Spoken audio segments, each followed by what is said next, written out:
యేసుక్రీస్తునందు మీ అందరికీ శుభములు. నెహెమ్యా గ్రంథం 3వ అధ్యాయం 2వ వచనము. గొర్రెల గుమ్మము యొక్క ప్రతిష్టత, పరిశుద్ధత, ప్రాకారాలు ఇప్పుడు ఒక మాదిరిగా అందంగాను బాగున్నాయి. సమాధానంగా ఆ ప్రజలు ఉన్నారు. సంతోషంగా ఆ ప్రజలు ఆనందిస్తున్నారు.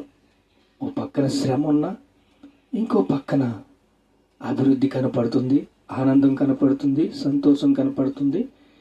ఈ అన్ని విషయాల్లో ప్రభువైన యేసు మనకి జ్ఞాపకం చేస్తున్నాడు. 2000 సంవత్సరాలు అయిపోయింది, పోపుల కాలం వచ్చేసింది. ఇంకా మన బిడ్డలు ప్రిపేర్ అవుతలేదు. ప్రిపేర్ అవ్వాలంటే వీళ్ళు ఎలా బలపడతారు, వీళ్ళు ఎలా స్థిరపడతారు అని పౌలైతే మరలా ప్రసవ వేదన పడుతున్నాడు. ఇలాగే ప్రభు కేవలం 12 మందిని ఏర్పరచుకున్నాడు. దాంట్లో ఒకడు తాను పాపం చేసి ఎంతో పాతకం కట్టుకున్నాడు, అమ్మేసాడు యేసుక్రీస్తుని. అలా యేసుక్రీస్తుని అమ్మేసిన తాను తన ప్రవర్తన బహు భయంకరమైంది.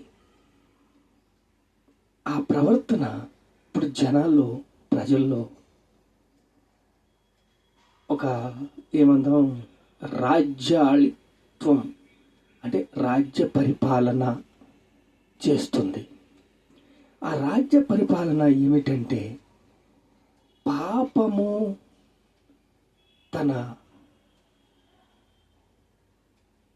కూడా పాపంతో ప్రయాణం చేస్తున్నా సరే వాళ్ళు స్టడీ అవ్వరు. పరిశుద్ధంగా ఉండాలన్న మనస్సు వారికి రాదు. తాను యేసుక్రీస్తుని అమ్మేసినప్పటికీ ఆ యొక్క తెగ ఎలీషా కాలంలోని కూడా ఉన్నాడు. తానే గెహాజీ, ఇలాగే ఎదోము వంశస్థులు, ఇలా ఒక తెగ మిక్స్ అయిపోయి నడుస్తున్న ప్రకారంలో ఈ గొర్రెల గుమ్మము యొక్క ప్రావీణ్యత, పరిశుద్ధత, పరిపక్వతలో గొర్రెల గుమ్మము కట్టి నిలబెట్టారు. ఎంతో ఆనందంగా ఉన్నారు ప్రజలు, ఎంతో సమాధానంగా ఉన్నారు, ఎంతో స్టడీగా తన పనిని, ప్రవర్తనను నడుపుకుంటున్నారు. అలా నడుపుకుంటున్న సమయంలో సడన్గా ఈ జనాంగము ఎదోమీయులు కావచ్చు, మోయాబీయులు కావచ్చు, ఈ ప్రభు పరిశుద్ధ జనాంగంలో కలిసిపోయిన మనుషులు ఉన్నారు. చూడండి, అపోస్తలులు 2వ అధ్యాయం 36వ వచనం. మీరు సిలువ వేయబడిన ఈ యేసును దేవుడు ప్రభువుగాను క్రీస్తుగాను నియమించెను. ఇశ్రాయేలు వంశస్థులంతా రూఢిగా తెలుసుకోవలసిన వారు ఈ మాటలు హృదయంలో నొచ్చుకుని పొడవబడి, కొంతమందికి హృదయంలో నొచ్చుకున్నారు, పొడవబడ్డది. సహోదరులారా, మేమేమి చేతుమని పేతురు కడమ అపోస్తులను అడగగా, పేతురు, మీరు మారు మనసు పొంది పాప క్షమాపణ నిమిత్తము ప్రతి వాడును యేసుక్రీస్తు నామములో బాప్తిసం పొందుడి. ప్రతి వాడును పశ్చాత్తాపడండి, పాపాలు ఒప్పుకోండి. మీ పాపాలు ఒప్పుకున్నప్పుడు మీరు కనికరించబడతారు, పరిశుద్ధులవుతారు. మీరు మారు మనస్సు పొందండి, పాప క్షమాపణ నిమిత్తం ప్రతి వాడు యేసుక్రీస్తు నామములో బాప్తిసం పొందండి, నూతన మనస్సును ధరించుకోండి. నూతన మనస్సును ధరించుకోండి అని ప్రతి ఒక్కరికి చెప్తున్నప్పుడు ఇస్కరియోత యూదా తన ప్రవర్తనను తాను చేసిన ఒక అన్యాయపు, ఒక అక్రమము, అశుద్ధము, అధర్మము నడవడికలో కొందరు ఉంటే పేతురు హెచ్చరిస్తున్నాడు వాడిని. అదే దాంట్లో ఈ వాగ్దానం మీ పిల్లలకి ప్రభువును పిలిచిన వారందరికీ చేతునని ప్రజలు, మీ పిల్లలకి ఈ వాగ్దానము ప్రతి ఒక్కరికి నెరవేరుతుంది. ఈ వాగ్దానం నెరవేర్చాలంటే మీరు పాపాలు ఒప్పుకోవాలి, పాప క్షమాపణ పొందాలి, మారు మనసు పొందాలి. గొర్రెల గుమ్మము యొక్క ప్రతిష్టత ఏంటంటే గొర్రెలు సమృద్ధిగా ఉండాలి. గొర్రెల యొక్క విధి విధానాలు, వాక్యాన్ని సేవించిన తర్వాత ఆ వాక్యాన్ని నెమరు వేసి ఆ వాక్యాన్ని సమృద్ధిగా ఫలాలు చూడాలి, ఫలాభివృద్ధిలో పెరగాలి. హృదయ వాంఛ, ఆశగల ప్రాణాన్ని దేవుడు తృప్తిపరుస్తాడు. పేతురు గారు ఇప్పుడు ప్రతి ఒక్కరిని హెచ్చరిస్తున్నాడు ఇలాంటి మనస్తత్వం ఉండకూడదని. అయితే అక్కడ పేతురుకి ఎదురు పడ్డారు, ఇప్పుడు మనకి ఎదురు పడుతున్నారు. ఈ తెగవారు కొంతమంది భయంకరమైన పరిస్థితులు గుండా వెళ్తున్నారు. వాళ్ళకి తెలియదా? తెలుసు. కానీ ఎందుకు చేస్తున్నారు? మొండితనం. ఇప్పుడు చూడండి, అపోస్తుల కార్యం 5వ అధ్యాయం 1వ వచనంలో, పరిశుద్ధాత్మ మిమ్మల్ని మోసపుచ్చుటకు సాతాను ఎందుకు మీ హృదయములను ప్రేరేపించును? అది నీ యొద్ద ఉన్నప్పుడు నీదే కదా. నీ హృదయంలో ఉద్దేశించుకొనుచున్నావు, మనుష్యులతో కాదు దేవునితో నీవు అబద్ధమాడుచున్నావు అని సప్పిరాతోనూ అననీయతోనూ చెప్పాడు. వీళ్ళు అపోస్తులకి ఇవ్వాలని పొలమమ్మారు. ఎప్పుడైనా సరే ప్రతిష్టత, పరిశుద్ధత ఇస్తాను అని ఎవరికైనా చెప్తే, దేవుడి కాదండి, ఎవరికైనా చెప్తే అది నెరవేర్చాలి. మాట అక్కడో మాట ఇక్కడో మాట ఉండకూడదు.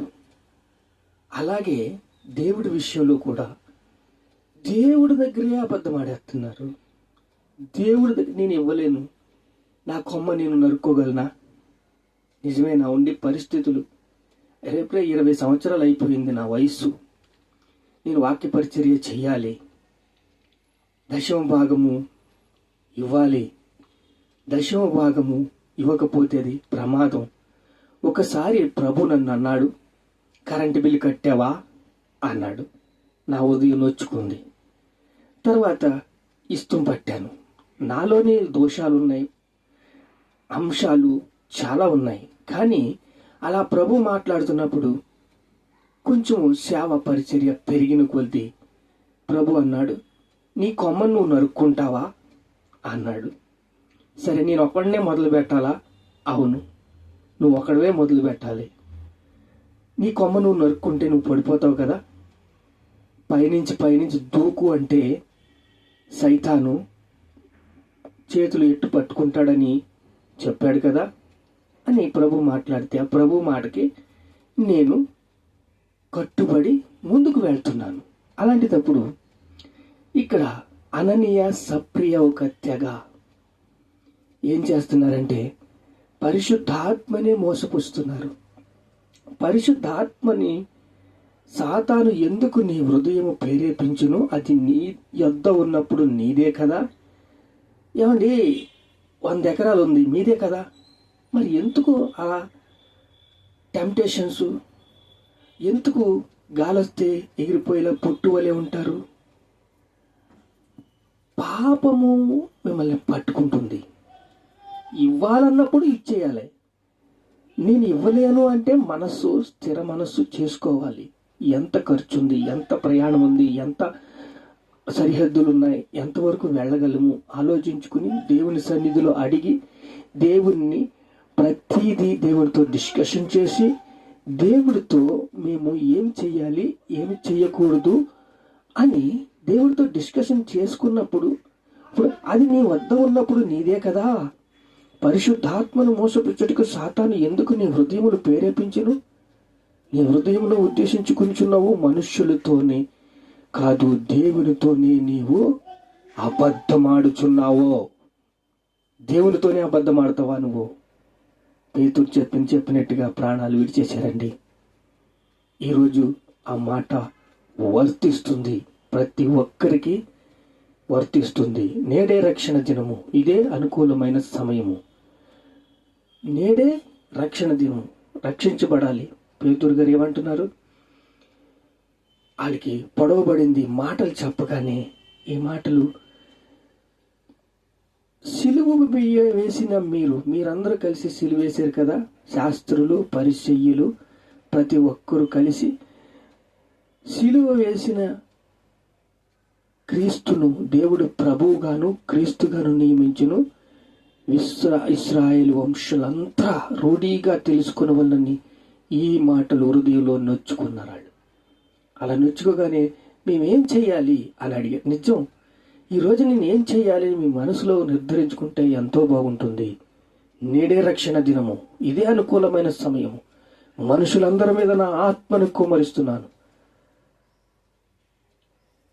మనుషులందరి మీద నా ఆత్మను కుమ్మరిస్తానని దేవుడు ఇంతగా అన్లిమిటెడ్ పరిశుద్ధాత్మని కుమ్మరిస్తానని చెప్పినప్పుడు లోబడచ్చు కదండి. చాలండి, ఇప్పుడు దాకా జీవించింది చాలు. జీవితం ఇప్పుడైనా పరిశుద్ధంగా జీవించండి. ప్రార్థన చేసుకుందాం. మహాపరిశుద్ధుడైన తండ్రి, మనుషులందరి మీద నా ఆత్మని కుమ్మరిస్తానన్నవయ్యా.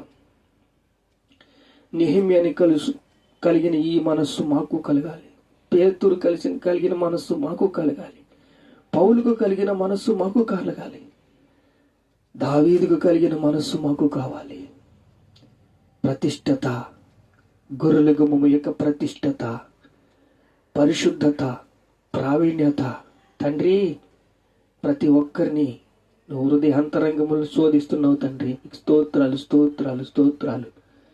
యేసయ్యా, వాక్యం ద్వారా మాతో మాట్లాడేమో, బలపరిచో, స్థిరపరిచో, సిద్ధపరిచో.